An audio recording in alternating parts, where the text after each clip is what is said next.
15 October 2024 रोजी सार्वत्रिक विधानसभा निवडणुकीची घोषणा झालेली होती।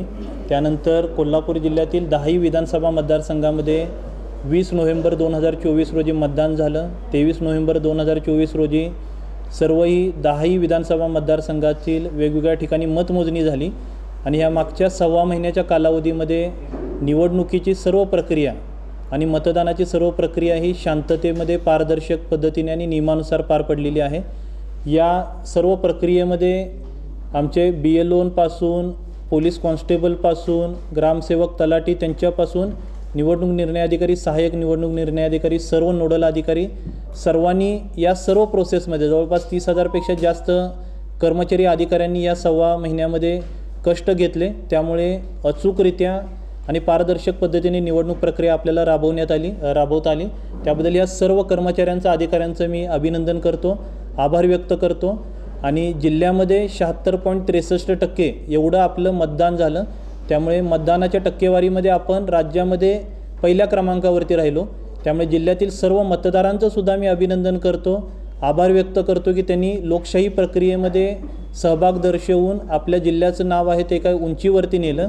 आणि त्यासोबतच सर्व राजकीय पक्ष सर्व उमेदवारांनी आम्ही दिलेल्या सूचनांचं पालन करून शांततापूर्ण वातावरणात निवडणूक प्रक्रिया पार पाडण्यासाठी आम्हाला सहकार्य केलं, त्यांचं सुद्धा मी आभार व्यक्त करतो। आणि ही प्रक्रिया एक जिल्ह्यामध्ये एक चांगल्या पद्धतीने राबवता आली यासाठी सर्व कोल्हापूरकरांनी सहकार्य केलं, त्याबद्दल सर्व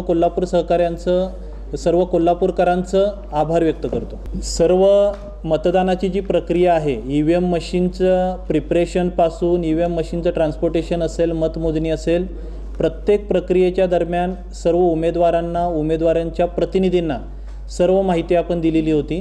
आणि मतमोजणी असेल किंवा EVMचं प्रिपरेशन असेल, मतदार यादी तयार करणं असेल, सर्व प्रक्रिया पारदर्शकपणे आपली पार पडली।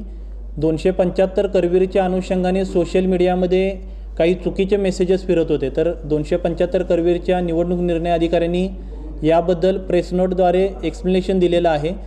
जी माहिती आम्ही मतदानाच्या दिवशी मतदानाच्या संख्येच्या बाबत दिलेली होती त्या पद्धतीने प्रत्येक टप्प्यावरती मतमोजणी होऊन 275 करवीरची सुद्धा मतमोजणी पूर्णपणे पारदर्शक पद्धतीने झाली।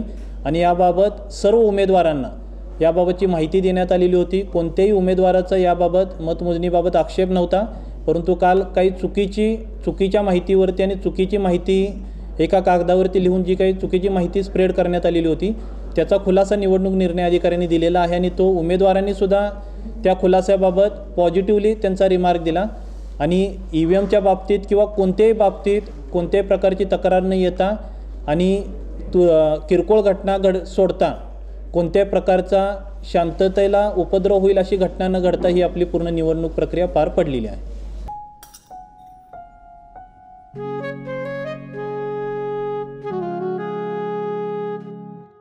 बाबा, आज येताना बासुंदी घेऊन या ना। अगं, कालच आपण आईचा वाढदिवस होता म्हणून आणली होती ना। ऐकलं, गोकुळची बासुंदी पुन्हा खावीशी वाटतेय। खरं सांगू, मलाही खावीशी वाटतेय। पुन्हा पुन्हा खावीशी वाटणारी गोकुळ बासुंदी।